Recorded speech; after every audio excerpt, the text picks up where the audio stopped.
बिस्मिल्लाहिर्रहमानिर्रहीम। अस्सलामु अलैकुम दोस्तों। फिरौन को फिरौन इसलिए कहते हैं कि वो मिस्र का बादशाह था। मिस्र के तमाम बादशाहों को फिरौन ही कहा जाता था और दूसरी वजह इसकी ये भी बयान की गई है कि इस मलऊन ने दावे खुदाई किया था। लोगों को कहता कि मुझे सजदा करो, मैं ही तुम्हारा खुदा हूँ, और जो सजदा ना करता या इनकार करता इसे वह मलऊन कत्ल करवा दिया करता था। मज़कूर है कि फिरौन की पैदाइश बिल्ख में हुई थी, वहां से सियाहत के लिए निकला और एक शहर तक आया। यहाँ इसकी मुलाकात हामान बलमान से हुई जो कि इस शहर का एक बाशिंदा था। इसने फिरौन से इसके मुतल्लिक पूछा कि तुम कौन हो और कहां से आए हो और आगे किधर का इरादा रखते हो। कहा कि मैं सियाहत का शौक में निकला हूँ। तब हामान बोला कि मैं भी तुम्हारे साथ चलूंगा और सैर करूंगा। चुनाचा दोनों मलऊन वहां से इकट्ठे चले और मिस्र में पहुंचे। तब खरबूजों का मौसम था, चुनाचा भूख की वजह से दोनों एक खेत में पहुंचे और खरबूजों वाले से खाने का सवाल किया। तो खरबूजे वाले यानी खेत के मालिक ने कहा, मैं तुम्हें एक शर्त पर खाने को दूंगा। अगर तुम मेरे खरबूजे शहर ले जाकर बेच आओ तो बदले में मैं तुम्हें खाने को कुछ बतौर उजरत दूंगा। चुनाचा फिरऔन ने हामान को वहीं छोड़ा और खुद गधों पर खरबूजों से भरे बोरे लाद कर शहर की तरफ चल दिया। जब वो शहर के दरवाजे पर पहुंचा तो दरवाजे पर खड़े पहरादारों ने रोक लिया और पूछा कि इन बोरों में क्या है। फिरौन ने कहा, खरबूजे हैं। चुनाचा पहरेदारों ने कहा, इनमें से कुछ खरबूजे यहाँ रख दो और जाओ। फिरौन ने कहा, ये मेरे मालिक के हैं, इसने मुझे बेचने के वास्ते दिए हैं और मैं इसका गुलाम हूँ, सो मैं बिना इसकी इजाजत ये किसी को मुफ्त में नहीं दे सकता। पहरादारों ने कहा, अगर ऐसा ना करोगे तो हम हरगिज तुम्हें शहर में दाखिल होने की इजाजत ना देंगे। लिहाजा जब फिरौन ने कोई दूसरी राह ना पाई तो उनमें से चंद खरबूजे पहरेदारों को बतौर रिश्वत अदा किए और शहर में दाखिल हुआ। शहर में भी सूरत हाल कुछ ऐसी ही देखी। शहर के अंदर जाने पर इसे बाजार में गश्त मामूल सिपाहियों ने रोक लिया और उसके माल की बाबत दरियाफ्त किया। फिरौन के बताने पर इन लोगों ने भी वैसा ही किया जैसे दरवाजे पर मामूल पहरेदारों ने किया। फिर जो माल बचा इसे बेचने के लिए वो मुनासिब जगह की तलाश करने लगा, लेकिन कोई दुकानदार इसे अपने दुकान के सामने अपना माल लगाने की इजाजत ना देता बिना कुछ दिए। चुनाचा यहाँ भी कुछ खरबूजे दिए और एक दुकान के आगे अपना माल बेचने को बैठ गया। अलगर्ज फिरौन ने सारे खरबूजे मुख्तलिफ अज्जा और अजनास के बदले में बेचे और शहर से वापस चला और खेतों के मालिक जो कुछ कमाया था दिया और इसके गधे इसके हवाले किए और कहा, मुझे ये काम पसंद नहीं आया, और वापस शहर की तरफ चल पड़ा और शाह मिस्र के सामने एक अर्जी पेश की और कहा कि मैं गरीबुल वतन हूँ, लिहाजा मुझे अपने शहर में रहने की इजाजत दी जाए। और बाज़ों ने कहा, जब इसने शहर में ये सूरत हाल देखी तो वापस जाने के बजाय शहर में ही रुक गया और एक कब्रिस्तान में क़याम किया। इसे वहां रहते अभी चंद दिन ही हुए थे। कुछ लोग कब्र निकालने आ गए। फिरौन ने उनसे कहा, मैं इस कब्रिस्तान का दरोगा हूँ, लिहाजा अगर तुम यहाँ कब्र निकालना चाहते हो तो उसके लिए एक सोने का सिक्का मुझे देना होगा, तभी कब्र निकालने की इजाजत दूंगा। फिरौन ने इसकी बात पर लोग हैरान हुए और कहा, ऐसा कैसे मुमकिन है, अभी चंद दिन पहले तक तो ऐसा कुछ नहीं था। फिरौन ने कहा कि इस अब से ऐसा ही होगा, मैं इस कब्रिस्तान का दरोगा हूँ, बस अब मेरी बिना इजाजत ना तुम यहाँ कब्र निकाल सकते हो और ना ही मुर्दा दफन कर सकते हो, जब तक कि मुझे एक सोने का सिक्का बतौर खराज अदा ना करोगे। तब चारों नाचार इन लोगों ने एक सिक्का सोने का फिरौन को अदा किया और कब्र निकाली। इसके बाद फिरौन इसी कब्रिस्तान में रहता और हर आने वाली मैयत को दफनाने और कब्र निकालने के लिए एक सिक्का सोने का वसूल करता और बाज ने कहा है वो मरने वाले की हैसियत के मुताबिक रकम वसूल किया करता। मज़कूर है कि एक बार शहर में कोई वबा फैली जिससे बहुत ज्यादा लोगों की मौत हुई। इसी तरह फिरौन के पास बहुत सारा माल इकट्ठा हो गया। روایت ہے کہ ایک بار شہر کا وزیر مر گیا۔ جب درباری اسے دفنانے کے واسطے لے کر گئے تو فرعون نے پوچھا کون مرا ہے؟ تب ان لوگوں نے بتایا شہر کا وزیر۔ فرعون نے جب اس سے رقم کا مطالبہ کیا تو وہ لوگ بڑے حیران ہوئے اور کہا کہ یہ کیسا قانون ہے؟ فرعون نے کہا میں اس قبرستان کا دروغہ ہوں اور ایک عرصے سے یہیں پر ہوں اور یہ خراج میں سب سے وصول کرتا ہوں۔ چنانچہ شہر کے لوگوں نے اس بات کی تائید کی اور کہا کہ ایسا ہی ہے، یہ تو کافی عرصے سے یہیں پر رہتا ہے اور ہر آنے والی میت کو دفنانے اور قبر سے نکالنے کے لیے خراج وصولتا ہے۔ الغرض جب درباریوں نے یہ معاملہ دیکھا تو فرعون کو پکڑ کر شاہ مصر کے پاس لے گئے اور ساری تفصیل سے اسے آگاہ کیا۔ تب شاہ مصر نے فرعون سے پوچھا یہ سب کیا معاملہ ہے؟ تمہیں اس کام پر کس نے رکھا؟ تب فرعون نے اول تا آخر اپنے شہر میں آنے شہر کے حالات کے بارے تفصیل بیان کی اور نہایت ادب سے کہا جب میں شہر کے یہ حالات دیکھے تو مجھے لگا کہ اس شہر میں کوئی قانون نہیں ہے، جس کے پاس جس قدر اختیار اور طاقت ہے وہ اتنا ہی لوگوں کو لوٹ رہا ہے۔ میں ایک غریب الوطن اور نہایت غریب آدمی تھا، میری قوت بازار میں بیٹھنے کی نہ تھی، اس لیے میں قبرستان میں بیٹھ گیا اور لوگوں سے خراج وصول کرنے لگا۔ نہ کسی نے میرے اس کام پر کوئی احتجاج کیا اور نہ ہی کوئی شکایت، اور جو حالات شہر کے تھے اس میں لوگ شکایت لے کر کہاں جاتے، اس میں بھی شکایات درج والوں کو کچھ نہ کچھ دینا پڑتا، اس لیے لوگوں نے ان کے پاس جانا بھی مناسب نہ سمجھا۔ چنانچہ شاہ مصر نے فرعون کی گفتگو سے ایک دانا فرد خیال کیا اور اس سے پوچھا کہ اگر تمہیں اختیار دیا جائے تو کیا تم اس شہر کے حالات کو بہتر بنا سکتے ہو؟ فرعون نے اس بات کی حامی بھر لی اور کہا کہ اگر ایسا ہو جائے کہ مجھے صاحب اختیار بنایا جائے تو میں شاہ مصر کو ان سارے فتنوں سے صاف کر دوں گا۔ الغرض شاہ مصر نے فرعون کو مرنے والے وزیر کی جگہ پر معمور کیا اور شہر کے تمام اختیار فرعون کو دیے۔ چنانچہ فرعون نے مصر کا وزیر مقرر ہوتے ہی حامان کو اپنے پاس شہر میں بلوا لیا اور اسے اپنا ساتھی مقرر کیا۔ بعد اس کے جو خراج شاہی سپاہی اور دربان وغیرہ دکانداروں، تاجروں اور عام رعایا سے وصولتے تھے سب بند کیے اور اعلان کیا کہ کسی بھی شخص کو کوئی بھی شکایت ہو تو وہ میرے دربار میں حاضر ہو سکتا ہے، ہر شخص کی فریاد بلا تفریق سنی جائے گی اور اسے انصاف دلایا جائے گا۔ فرعون کے اس فیصلے سے شہر کے دکاندار، تاجر اور عام رعایا سب بہت خوش ہوئے۔ ایک اضافی خراج اور رشوت دینے سے ان کی جان چھوٹ گئی، اب انہیں اپنے مال پر فائدہ ہوتا نظر آنے لگا، اس لیے لوگوں کے دلوں میں فرعون کے لیے عزت و احترام اور محبت پیدا ہو گئی۔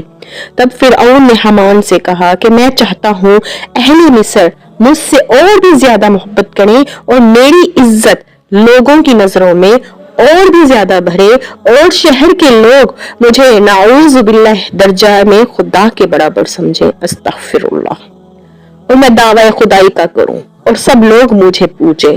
تب حامان ملعون نے کہا کہ ابھی ایسا ممکن نہیں، اگر تو ایسا چاہتا ہے تو پہلے آہستہ آہستہ خلقت شہر کو اپنے ہاتھ میں لا، تاکہ جب تو خدائی دعویٰ کرے تو زیادہ لوگ تیری طرف داری کرنے والے ہوں۔ تب فرعون ملعون نے کہا کہ اس کی کیا تدبیر ہو سکتی ہے، کیونکہ شہر کے سب لوگ ابھی تک یوسف بن یعقوب علیہ السلام کے دین پر مستحکم ہیں، کس طرح انہیں اس طرف لا سکتا ہوں؟ چنانچہ اس بارے میں مل کر کوئی تدبیر کرنے لگے اور بہت سوچ بچار کے بعد ایک تدبیر ٹھہرائی۔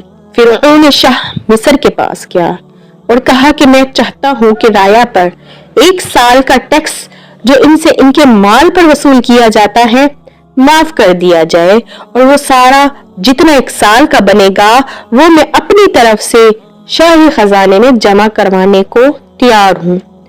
بادشاہ فرعون کی حکمت و دانائی سے اور امور وزارت سے بڑا خوش تھا، لہذا اس نے کہا کہ میں نہیں چاہتا کہ تمہارا نقصان ہو اور میرا نفع ہو، چنانچہ 1 سال کا ٹیکس تمہاری طرف سے میں رعایا پر معاف کرتا ہوں۔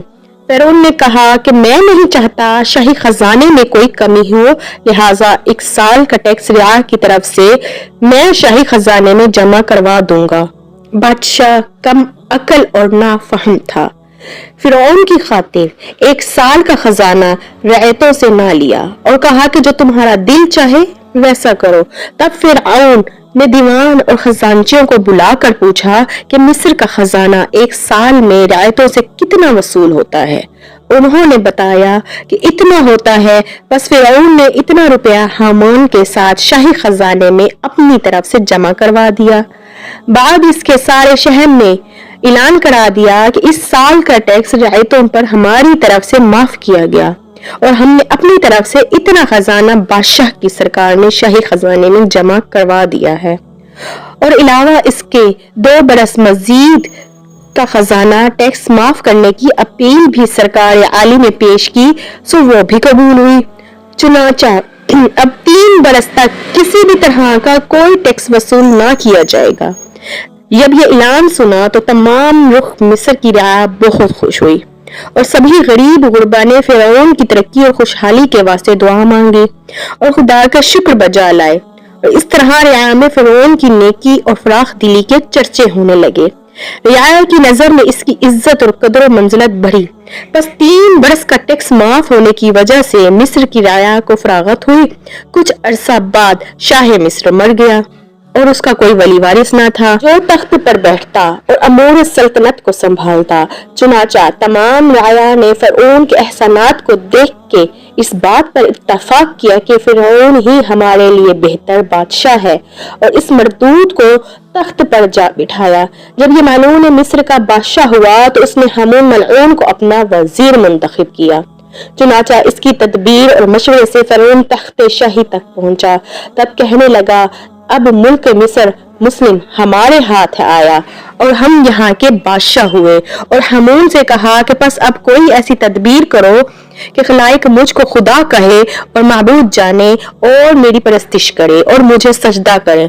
तब हामून मालूम ने ये इस्लाह दी कि सबसे पहले पूरे मुल्क मिस्र में ये हुक्म जारी करना चाहिए, उलमा फजला जितने हैं हमारी हुकूमत में कोई तालीम ना दे पाए, सब दरसो तदरीस बंद कर दिए जाएं। तब आहिस्ता आहिस्ता लोग अपने दीन से दूर और बेखबर होते जाएंगे, सबके सब बेइल्म और जाहिल होंगे। बस हामान के कहने पर फिरौन ने सारे मुल्क में हुक्म जारी करवा दिया। चुनाचा इस खौफ से सबने लिखना पढ़ना छोड़ दिया और उन्होंने से जिन्होंने इसकी बात से इनकार किया इन्हें मलऊन ने कत्ल करवा दिया। नतीजा ये हुआ कि थोड़ी ही मुद्दत में तमाम लोग जाहिल बन गए और दीन मजहब से कोसों दूर हो गए। लिहाजा जब लोग मुकम्मल तौर पर जाहिल हो गए तो हामून ने फिरौन को मशवरा दिया कि अब लोगों को बुत परस्ती की तरफ बुला। चुनाचा फिरौन ने लोगों को बुत परस्ती पर लगा दिया। तब कुब्ती कौम तो बुत परस्त पर माइल हो गई और फिरौन की बातों पर अमल करने लगी। लेकिन बनी इसराइल की कौम चूंका अंदर से अभी भी हजरत यूसुफ अलैहिस्सलाम के दीन पर कायम थी, सो उन्होंने बुत परस्ती से साफ इनकार कर दिया। बस फिरौन मलून इन पर ज्यादती करता और कुप्ती कौम को खूब नवाजता और कौम बनी इसराइल को इनके खादमों में रखता और तमाम नीच काम बनी इसराइल के जिम्मे किए, इन पर जुल्म ढाता। और इस तरह 20 बरस बाद इसराइल ने लोगों को पुकार कर कहा, मैं हूँ तुम्हारा रब, यानी इन बुतों से भी बड़ा खुदा मैं हूँ, सो मुझे सजदा करो और माबूद जानवर और मेरी परस्तिश करो। और जो कोई ऐसा करेगा इसे नवाजा जाएगा और जो इनकार करेगा इसके साथ बुरा सलूक किया जाएगा। बस कौम कुब्ती ने फिरौन को पूजना इख्तियार किया और इसी तरह 40 साल के अरसे के बाद तमाम बुतों को तोड़ डाला और कहा, अब से मैं तन्हा तुम्हारा रब हूँ और सिर्फ मेरी ही परस्तिश करो। कौम कुब्ती जो फिरौन को पूजने और सजदा करने वाले थे इन पर खूब नवाजिश करता और बनी इसराइल को तकलीफ देता। वो यूसुफ बिन याकूब अलैहिस्सलाम के दीन पर थे। फिरौन ने इनसे कुब्तियों की खिदमत करवाता और तहकीर करता اور جن کاموں کو حقیر سمجھنا ان سب کاموں میں مقرر کیا تھا، انہیں شہر اور دیہاتوں میں اپنا تابعین کی خدمت میں بھیج دیتا اور ان کی عورتوں سے اپنی عورتوں کی خدمت کرواتا۔ الغرض ہر طرح سے ان کی تذلیل کرتا۔ الغرض قوم بنی اسرائیل ایک مدت تک فرعون کے عذاب میں اور اس کی قوم کی خدمت گزاری میں گرفتار رہے۔ بنی اسرائیل کے تمام مرد و زن اس قوم کی خدمت گزاری میں رہتے اور صبر کرتے، لیکن پھر بھی اپنے دین کے خلاف نہ چلتے، شب و روز اللہ کی یاد اور استغفار میں مصروف رہتے اور خدا کی عبادت کرتے۔ واللہ اعلم۔ انسان اور زمین کی حکمت۔ بے شک دوستو، اللہ پاک جس کو چاہتے ہیں اپنی برکت و رحمت سے ہدایت دیتے ہیں، اس کو دین پر استقامت رکھنے کی توفیق دیتے ہیں، اور انہیں دور حکومت میں بھی اللہ پاک نے جن کو ہدایت سے نوازا وہ کامیاب ہو گئے۔ رسول پاک صلی اللہ علیہ وآلہ وسلم کا ارشاد مبارک ہے، جو شخص پابندی سے استغفار کرتا ہے اللہ تعالیٰ اس کے لیے ہر فکر سے کشادگی، ہر تنگی سے راستہ بنا دیتا ہے، اس کو ایسی جگہ سے رزق دیتا ہے جو اس کے وہم و گمان میں بھی نہیں ہوتا۔ حضرت محمد صلی اللہ علیہ وآلہ وسلم کا ارشاد ہے کہ بندہ اس وقت تک اللہ کے عذاب سے امن میں رہتا ہے جب تک اللہ تعالیٰ سے استغفار کرتا رہتا ہے۔ تو ہمیں بھی دوستو چاہیے کہ ہم صبح شام استغفر اللہ استغفر اللہ استغفر اللہ کی تسبیح کیا کریں۔ کہتے ہیں جو شخص صبح و شام استغفر اللہ کی تسبیح کرتا ہے تو کائنات کی ہر چیز اس کے حق میں دعا کرتی ہے، حتیٰ کہ جو مچھلیاں سمندر میں اس کے لیے دعائیں خیر کرتے ہیں۔ اللہ پاک ہم سب کے حال پر رحم فرمائے، ہمیں توفیق دے استغفار کرنے کی، اپنے دین پر چلنے کی، اور نبی پاک صلی اللہ علیہ وسلم پر صبح شام درود شریف پیش کرنے کی، تاکہ ہم قیامت کے دن نبی صلی اللہ علیہ وآلہ وسلم کی شفاعت سے مستفید ہو سکے۔ آمین۔ دوستو اگر آپ کو یہ ویڈیو اچھی لگی ہو تو چینل کو سبسکرائب کر کے کمنٹ میں ضرور بتائیے گا۔ جزاک اللہ۔